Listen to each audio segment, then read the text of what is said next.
کہ آسمان کے ستاروں کے برابر اس کے کنارے پر برتن ہوں گے،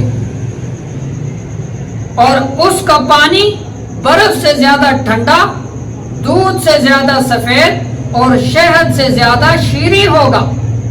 جو اس سے ایک بار پیے گا پھر اس کو پیاس نہ لگے گی۔ اور جو سعید لوگ ہوں گے، نیک لوگ ہوں گے، جنہوں نے آپ صلی اللہ تعالی علیہ وسلم کی سنت کے مطابق زندگی گزاری ہوگی، وہ تو اس سے فیضیاب ہوں گے۔ لیکن جو شقی بدبخت لوگ ہوں گے، جنہوں نے آپ صلی اللہ تعالی وسلم کی سنت کو تار تار کیا، وہ لوگ اس سے محروم ہوں گے۔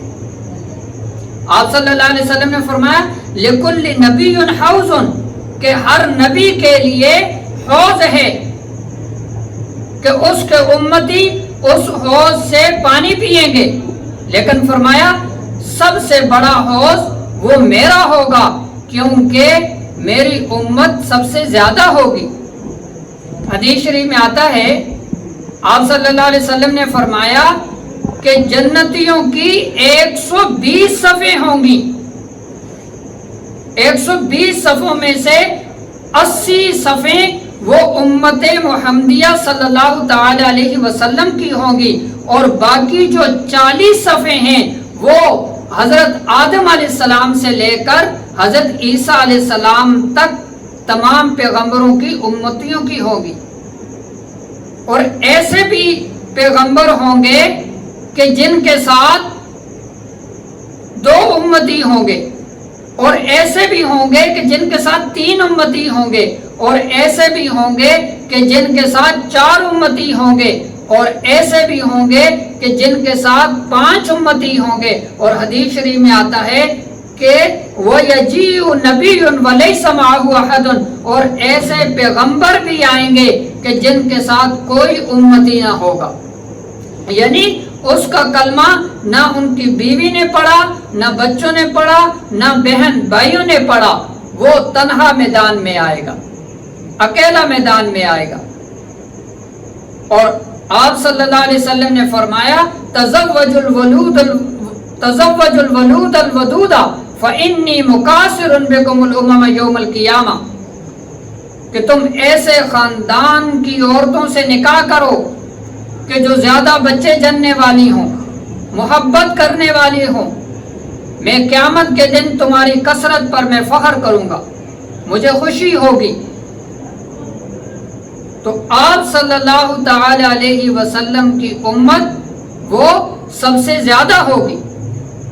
آپ صلی اللہ علیہ وسلم نے فرمایا کہ میں حوض کوثر پر بیٹھا ہوں گا، میرے ایک طرف ابو بکر ہوں گے اور دوسری طرف عمر ہوں گے۔ تو یہ فرمایا کہ جس طرح یہ دنیا میں میرے ساتھی ہیں، حوض کوثر پر بھی میرے ساتھ ہوں گے۔ اور حضرت ابوبکر صدیق رضی اللہ تعالیٰ عنہ اور حضرت عمر رضی اللہ تعالیٰ عنہ کا تعلق آپ صلی اللہ تعالی علیہ وسلم کے ساتھ تو ایسا تھا کہ دنیا میں بھی ساتھ رہے اور وفات کے بعد بھی ساتھ ہیں، محشر میں بھی ساتھ ہوں گے، اور حوض کوثر پر بھی ساتھ ہوں گے، اور جنت میں بھی ساتھ ہوں گے۔ آپ صلی اللہ علیہ وسلم نے فرمایا کہ میں حوض کوثر پر بیٹھا ہوں گا، کچھ لوگ آئیں گے اور فرشتے ان کو پیچھے کی طرف دھکیلیں گے، پیچھے ہٹائیں گے۔ میں فرشتوں سے کہوں گا کہ یہ میرے امتی معلوم ہوتے ہیں، ان کو آپ پیچھے کی طرف کیوں دھکیلتے ہیں؟ تو فرشتے کہیں گے کہ حضرت آپ کو نہیں پتا کہ آپ کے اس دنیا سے جانے کے بعد انہوں نے کیا کیا بدعتیں گڑھی تھی، آپ کے دین کا نقشہ بدل دیا تھا انہوں نے۔ تو آپ صلی اللہ علیہ وسلم فرماتے ہیں کہ میں ان سے کہوں گا فَأَقُولُ سُحْقًا سُحْقًا، میں ان سے کہوں گا کہ جلدی جلدی ان کو میری نظروں سے پیچھے کر دو، پیچھے ہٹا دو۔ تو وہ فرشتے ان کو پیچھے ہٹا دیں گے، اور وہ لوگ اس حوض کوثر کے پانی سے محروم ہو جائیں گے۔ تو اہل بدعت جو ہیں وہ حوض کوثر سے محروم ہو جائیں گے۔ آپ صلی اللہ علیہ وسلم نے فرمایا کہ میری شفاعت میرے ہر گناہگار امتی کے لیے ہے کہ جس نے اللہ کے ساتھ شرک نہیں کیا ہوگا، لیکن اللہ تعالیٰ کے علاوہ کسی کے لیے یہ عقیدہ رکھنا کہ وہ عالم الغیب ہے قطعاً شرک ہے. یہ عقیدہ رکھنا کہ وہ حاضر ناظر ہے، وہ مختار کل ہے، یہ قطعاً شرک ہے. اور مشرک کے لیے نہ شفاعت ہے اور نہ وہ حوض کوثر کا حقدار ہوگا. تو دوسرا کوثر سے مراد حوض کوثر ہے. حضرت ابن عباس رضی اللہ تعالیٰ عنہ کی روایت کے مطابق انہوں نے جو معنی دیا کہ وہ کوثر سے مراد خیر کثیر ہے، اور دوسرا بعضوں نے لیا کہ کوثر سے مراد حوض کوثر ہے. اور بعض افراد فرماتے ہیں کہ کوثر سے مراد اولاد کی کثرت ہے، کہ اللہ تعالیٰ نے آپ صلی اللہ علیہ وسلم کو جو دختری اولاد دی ہے وہ بھی بکثرت ملکوں میں پھیلی ہوئی ہے، اور جو روحانی اولاد ہے آپ صلی اللہ تعالی علیہ وسلم کی امت، اس سے بھی دنیا بھری پڑی ہے. تو بعضوں نے کوثر سے مراد اولاد کی کثرت لی ہے کہ اس سے مراد اولاد کی کثرت ہے، اور بعض نے کہا کہ کوثر سے مراد وہ نبوت عظمیٰ ہے کہ اللہ تعالیٰ نے جو آپ صلی اللہ تعالی وسلم کو نبوت عظمیٰ سے نوازا ہے وہ کوثر سے مراد ہے. اور بعضوں نے کہا کہ کوثر سے مراد قرآن کریم ہے، اور بعضوں نے کہا کہ کوثر سے مراد دین اسلام ہے، اور بعضوں نے کہا کہ کوثر سے مراد رفعت ذکر ہے کہ اللہ تعالیٰ نے جو آپ صلی اللہ تعالی علیہ وسلم کا ذکر بلند کر دیا، جیسے قرآن مجید میں اللہ تعالیٰ فرماتا ہے وَرَفَعْنَا لَكَ ذِكْرَكَ کہ محبوب ہم نے آپ کے ذکر کو بلند کر دیا ہے. اور بعض نے کہا کہ کوثر سے مراد وہ خلق عظیم ہے کہ اللہ تعالیٰ نے جو آپ صلی اللہ علیہ وسلم کو اعلیٰ اخلاق سے نوازا ہے، جیسے قرآن مجید میں آتا ہے وَإِنَّكَ لَعَلَىٰ خُلُقٍ عَظِيمٍ کہ اللہ تعالیٰ نے آپ کو اعلیٰ اخلاق سے نوازا ہے. اور بعض نے کہا ہے کہ کوثر سے مراد وہ مقام محمود ہے کہ جیسے سورہ بنی اسرائیل میں آتا ہے عَسَىٰ أَن يَبْعَثَكَ رَبُّكَ مَقَامًا مَحْمُودًا کہ جو آخرت میں اللہ تعالیٰ آپ صلی اللہ تعالی وسلم کو مقام محمود سے نوازیں گے. تو یہ کوثر کے جو ہے وہ مراد سب نے لیے. تو اس آیت میں اللہ تعالیٰ نے آپ صلی اللہ علیہ وسلم کو تسلی دی ہے کہ آپ کے جو فرزند اس دنیا سے چلے گئے ہیں تو آپ کو غم کرنے کی ضرورت نہیں ہے. جو لوگ آپ کو تانا دیتے ہیں وہ آپ کو غم کرنے کی، پریشان ہونے کی ضرورت نہیں ہے. آپ تسلی رکھیں کیونکہ اللہ تعالی نے آپ صلی اللہ تعالی وسلم کو خیر کثیر سے نوازا ہے، اور یہ خیر کثیر آپ کا نام ابد الاباد تک وہ روشن کرے گا. اگلی آیت میں اللہ تعالی نے فرمایا فَصَلِّ لِرَبِّكَ وَانْحَرْ بس آپ نماز پڑھیں اپنے رب کے لیے اور قربانی کریں. یہاں اللہ تعالی نے فرمایا کہ آپ نماز پڑھیں اور قربانی کریں. اس میں یہ فلاح کے دو اصول بتا دیے، اور ساتھ اللہ تعالی نے یہ فرمایا کہ آپ کو ہم نے خیر کثیر سے نوازا ہے، کہ آپ کو حوض کوثر دیا ہے، آپ کو نبوت عظمیٰ سے نوازا ہے، آپ کو اولاد کی کثرت سے نوازا ہے، جو جسمانی دختری اولاد ہے، روحانی اولاد جو آپ کی امت ہے اس سے نوازا ہے، آپ کو قرآن کریم دیا ہے، آپ کو دین اسلام دیا ہے، آپ کے ذکر کو بلند کیا ہے، آپ کو اعلیٰ اخلاق سے نوازا ہے، اور آپ کو آخرت میں مقام محمود سے نوازا جائے گا. تو اس پر آپ کیا کریں؟ آپ اپنے رب کا شکر ادا کریں، اور شکر ادا کرنے کا طریقہ وہ کیا ہے کہ آپ اپنے رب کے لیے نماز پڑھیں، کہ نماز یہ آخرت میں جو پہلا پرچہ ہوگا وہ نماز کا ہوگا، اور نماز کے اندر ہر قسم کا شکر موجود ہے. زبان سے شکر موجود ہے، دل سے شکر موجود ہے، ہاتھ پاؤں سے شکر موجود ہے. تو فرمایا کہ آپ اپنے رب کے شکر کے لیے آپ نماز پڑھیں، اور نماز کے ذریعے اللہ تعالی کے ساتھ وہ تعلق استوار ہوتا ہے. اور نماز ایسی شے ہے کہ انسان اگر تختہ دار پر بھی لٹکا ہوا ہو تو اس کے جسم پر میخیں ٹکی ہوئی ہوں پھر بھی نماز معاف نہیں ہے، وہ اشارے کے ساتھ نماز پڑھے۔ تو جب نماز کے ذریعے اللہ تعالیٰ کے ساتھ تعلق استوار ہوگا، درست ہوگا، تو اس کے دنیا کے سارے کام بھی درست ہوں گے۔ اگر نماز نہ پڑھ کر اللہ تعالیٰ کے ساتھ تعلق بگڑا ہوا ہوگا تو پھر نہ اس کا کاروبار